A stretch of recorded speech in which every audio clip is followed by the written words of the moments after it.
Alright, so this is episode 4 of Shadow's House. A little bit of a recap. We saw that Rosemary has once again gotten hit with the, I was gonna say soot virus for some reason, the soot sickness, that's what it is. And it seems like potentially she was targeted by Master Robe, who was just watching them up atop the beam. We saw just a slight progress between Ricky and Lou in terms of them shaking off their brainwashing process. And towards the end, after the battle was over, we saw that the twins, not doing it out of their own volition, ended up tossing the coffee bottles on the ground and wasting the soot coffee. I was corrected in the previous episode for my misremembering of Rosemary's soot sickness. This is the second time that she has gotten soot sickness and not the third time because, again, I'm just misremembering and I'm just assuming things because the debut isn't as clear as the beginning of the season 1 for me. I probably should rewatch the debut again, considering that it's one of my favorite arcs, but whatever. I appreciate you guys correcting me and not telling me that I'm an idiot for not remembering certain things. I do have my full-length reaction up on Patreon, which you guys can check out in the description down below. Other than that, let us get started. Just realized there are subtitles in the fucking opening. Just don't think about it!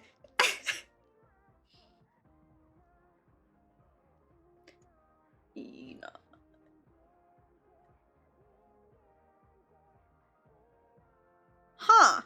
So I knew they were saying human, but like, just don't think about it. Become one. Being human, it's so nice. Okay. I guess whoever wrote the lyrics is on the side of Shadow's house, huh?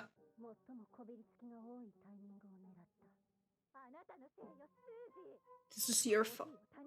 No! Uh-oh. Ooh. Uh-oh.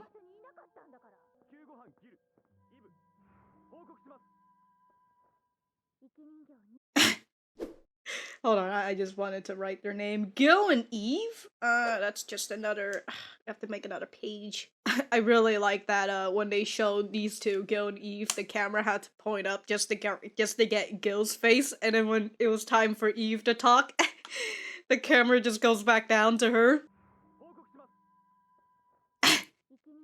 Seriously ill, 10 have contracted light suit sickness. Teams in which all members are healthy are the first AT, the research team. Fuck Doug! How dare he! Oh, she's still suffering from suit sickness.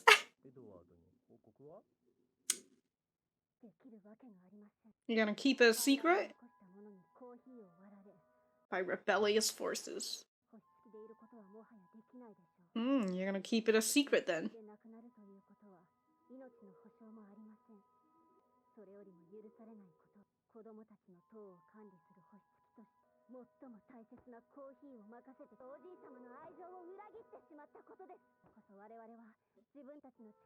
Alright, you're gonna solve it yourself. Someone is trying to bring down.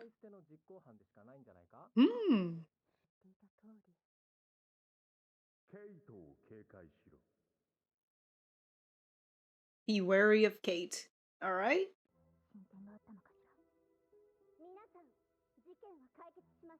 Really?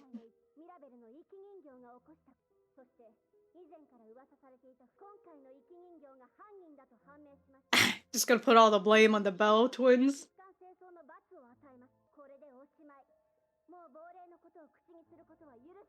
That's right, just don't think about it! Oi, is that Doug?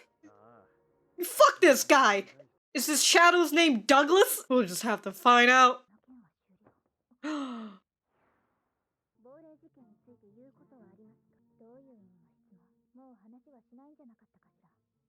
Mm-hmm.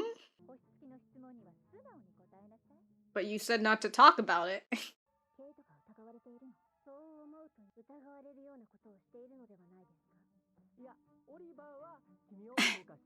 Oliver thinks highly of you. Oh, poor Oliver. You're showing your anxiety.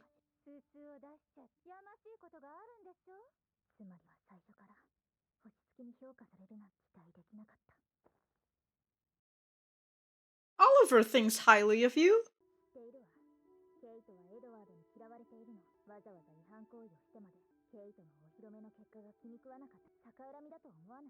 Mm.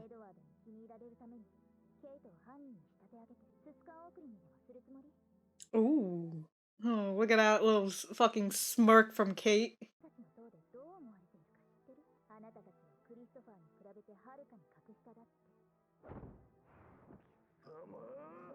She said the word. Oh.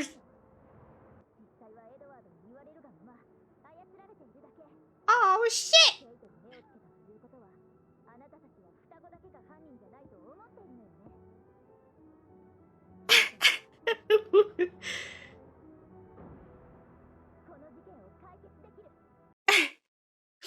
Look at Emilico's expression. It's not what Kate is feeling at all.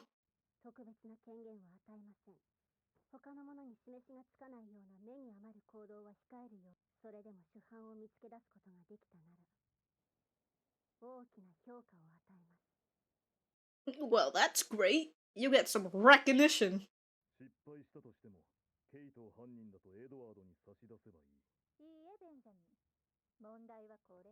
That is the problem.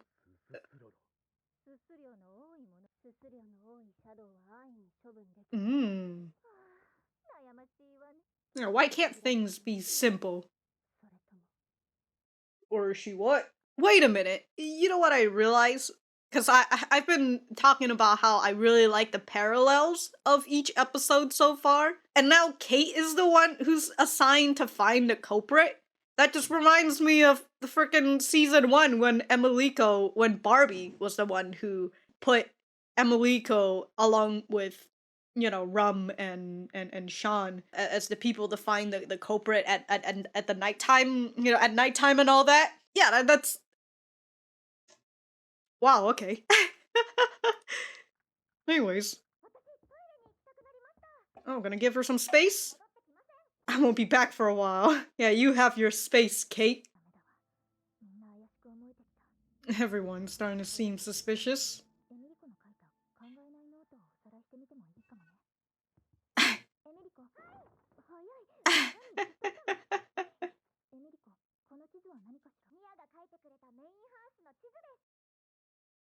When she was out search, yeah, she was in the late night patrols. Oh. Can we also visit Rosemary? Come on, she's...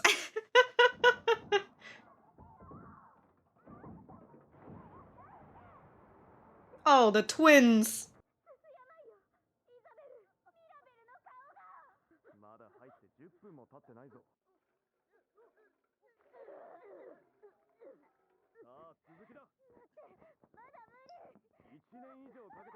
Can you give them a mask?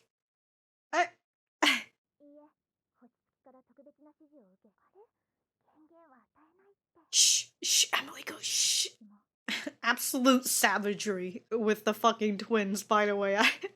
It all just went by so fast that I was just like, oh my god, but they contracted suit sickness, minor suit sickness, I would assume, and then they just get expelled with a whole bunch of fucking water.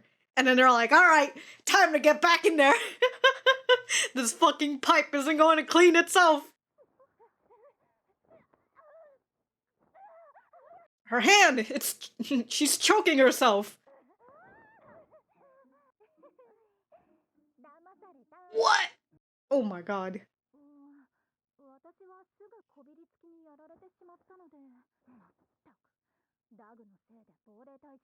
You're fucking Doug, how dare you! Rosemary! What a fucking contraption that they put her in. I mean, we just saw it with the twins, but oh my god. Oh, they just shove it right down her mouth. This is like a fucking enema, except through the mouth. Evelyn. Is that Eve? The very best treatment. Poor Rosemary, man. Just wait till she gets targeted again. She wasn't that heavily affected. Oh, she's talking about the brainwashing. Mm-hmm. Yeah, even after all the washing with the water, you can't talk about the living doll's work. Oh, there's John!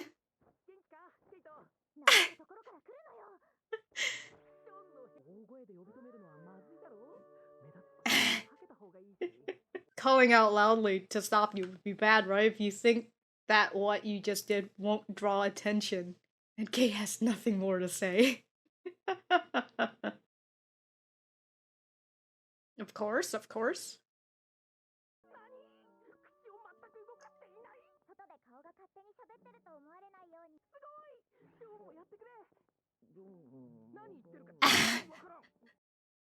Wait, she's... What? Ooh. So I know that Shaun wouldn't say about it to the Starbearers, but not even Ricky? Just more faces. Of course, the rumors. Oh my god! Uh-oh. Fucking John!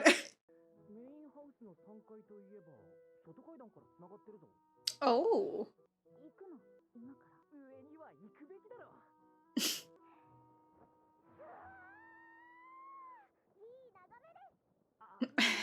This is the Titanic? Oh, Kate's not very athletic. This poor indoor girl.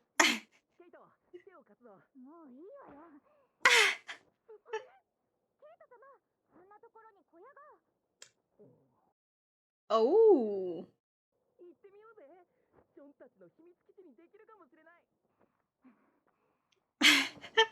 More walking.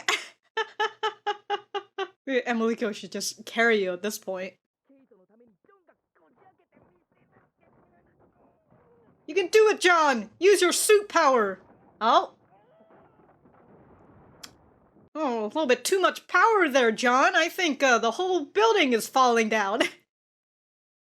Oh, the whole door is falling down, actually. Kate and Emilico is just perfectly aligned with the window. Where'd John go?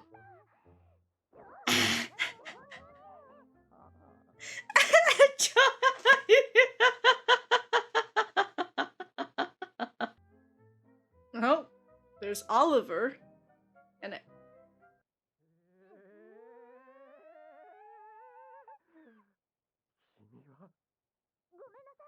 Three new shadows. Three new shadows. You're taking Emilico! Oh no! It just ended like that. Alright, so in terms of where I left off in the manga, this is where I left off. So I know this is the last thing I remember from my binge reading of the manga like 2 years ago or something. Everything else, probably aside from like the beginning, but everything else after this is I'm not even going to have any idea of what's going to happen next. But the thing that kind of scares me, I start having the thoughts because how we're having parallel episodes right now in terms of the story, it makes me scared that they're going to try and hurt me again in episode 10. And if they do, how dare they?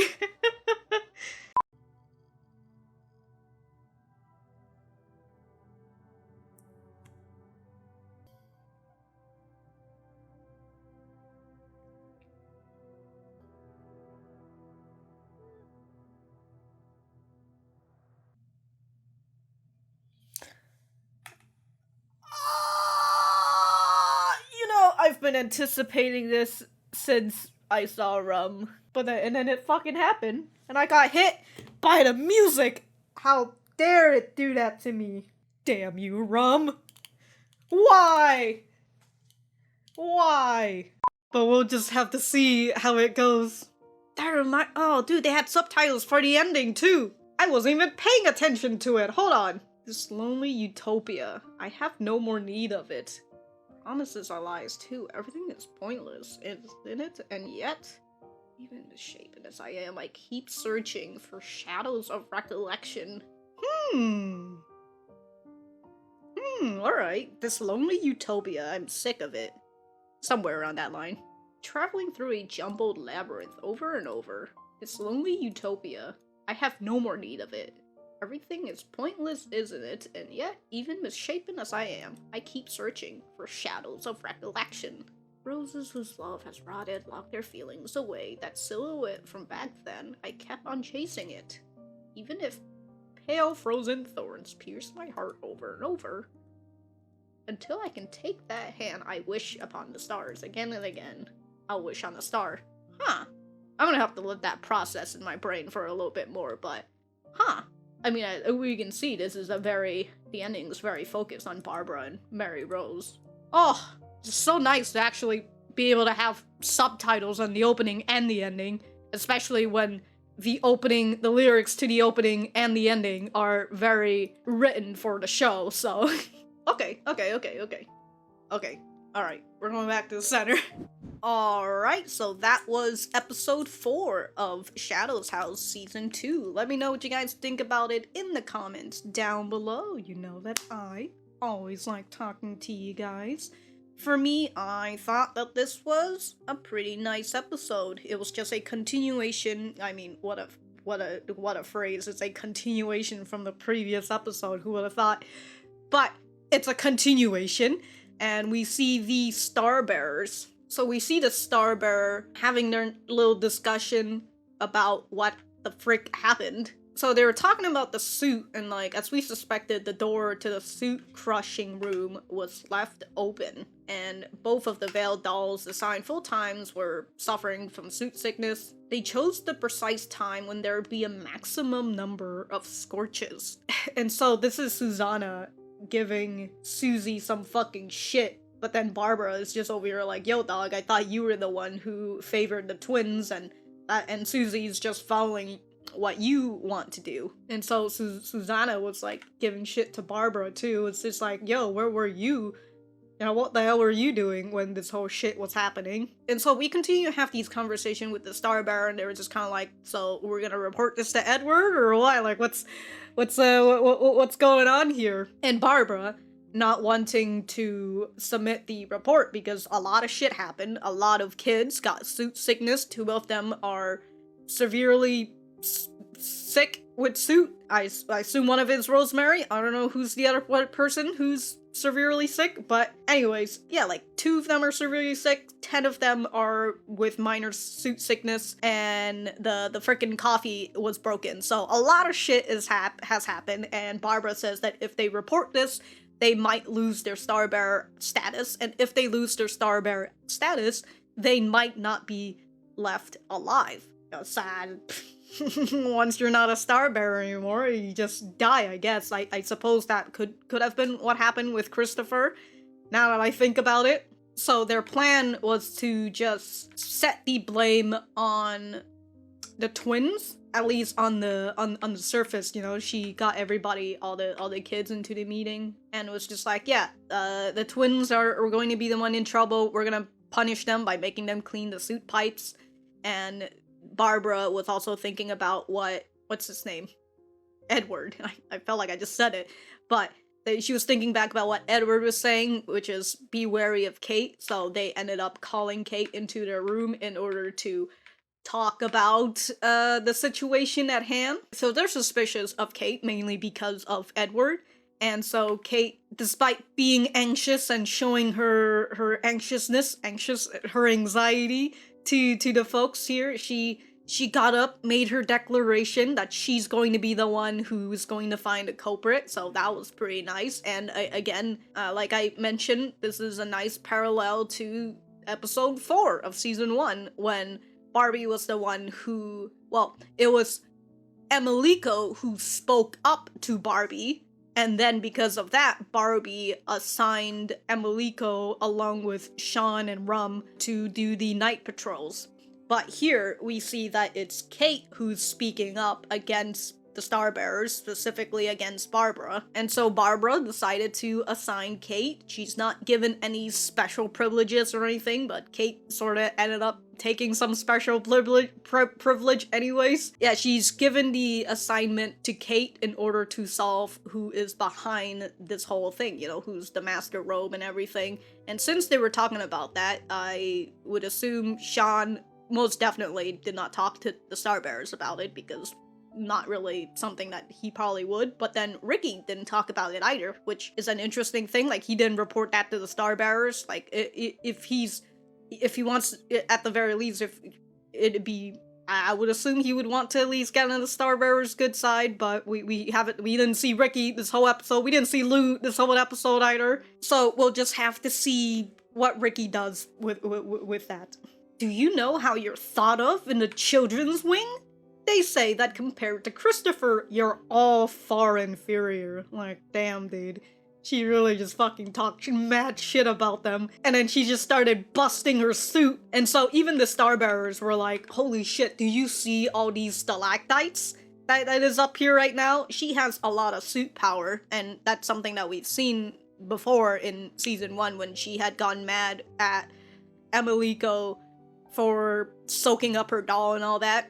And she made this giant stalactite that was just up on the roof. So it was interesting to see the Starbearer confirm Kate's suit volume, the amount of suit that she has, and they said that somebody with this amount of suit can't be dealt with carelessly. So they can't simply just, I assume, just try to put the blame on her. They have to do something, they have to do something else more if Kate can't find the suspect. So after all that, Kate and Emilico returns to Kate's room. Emilico sees that Kate is feeling nervous or anxious, so Emilico decides to dip on out of there, give her some alone time, which is always nice. So Kate took that time to think, and she was trying to figure out who could be the potential suspect, but then she's just kind of like, okay, at this point, I'm just suspecting everybody.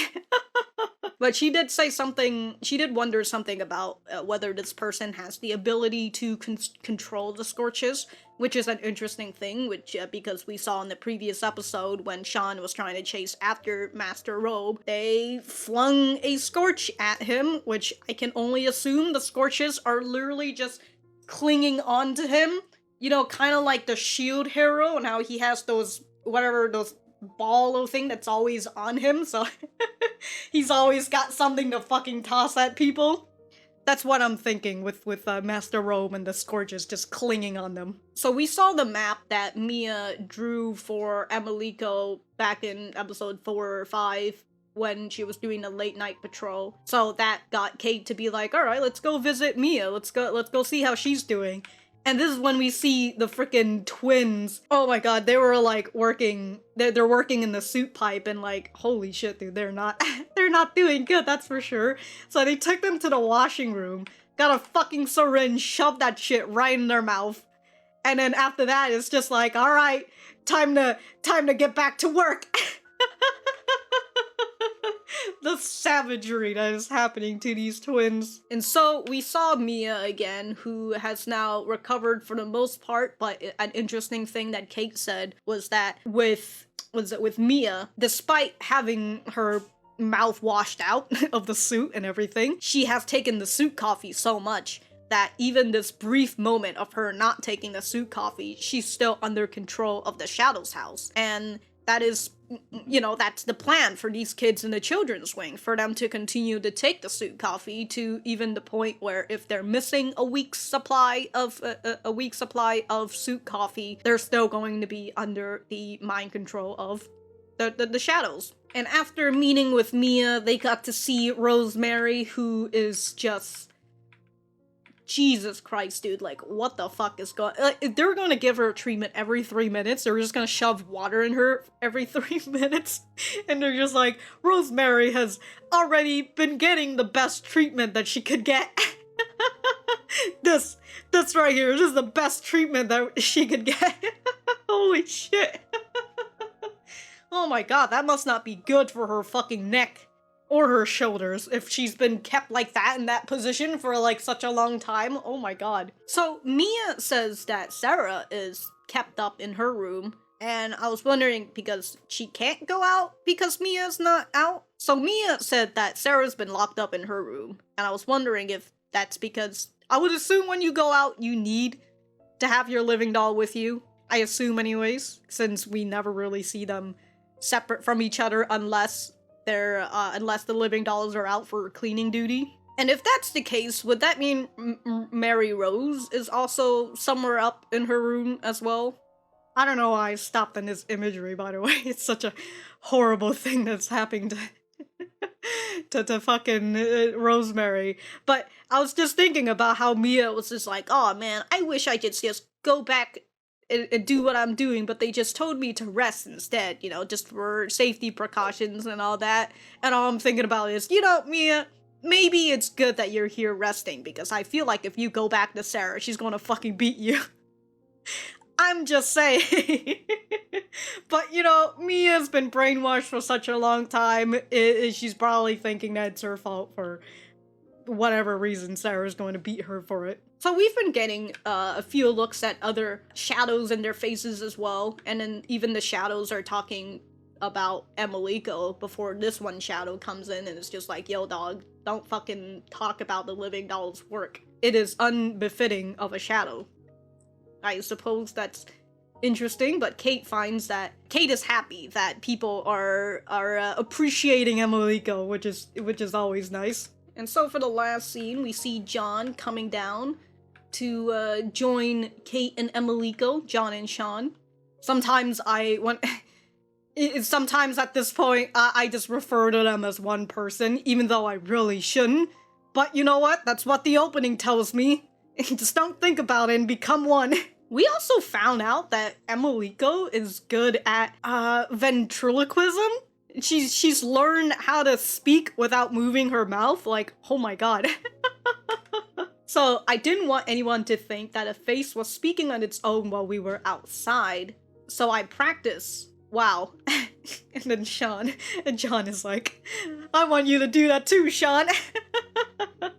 Because of course he does. We've had a nice moment and montage between these four as they travel up, and they went up to where we're speaking of the 3rd floor of the main house. There's an external stairway connected to it, so they went up to the 3rd floor, at least the external part. And so this is when they see they see a cabin.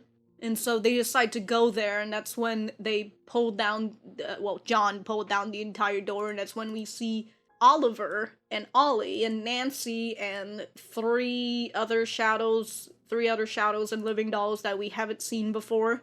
I still can't fucking believe that fucking John took all the damage. We didn't know that this belonged to the research team. Oh, so this is the research team. Okay, cool, interesting. All right, where we're going? I suppose we're going to see more of the research team in the next episode, so that's going to be interesting. And like I said towards the end, that this is at the extent of my limited manga knowledge, because after they meet with the research team, that's the last thing I remember from this manga. So we'll just have to see how this goes. I'm excited to see what's going on, and again, I'm still very excited. I'm still very, not to say glad, but I just really like the parallel episode. So it's been really fun, and it really does make me want to continue rewatching season 1 again, just because I want to see if are they going to continue with this parallel for the rest of the season, or is it just going to be for these first 4 or 5 episodes and then we're going to branch off to something else. But yeah, we'll just have to see until then. And I feel like I rambled off to nowhere, and I don't know where I am at this point, but if I have anything else to say, I will write it in the description down below. Thank you guys for sticking around, and I will see you guys in the next episode.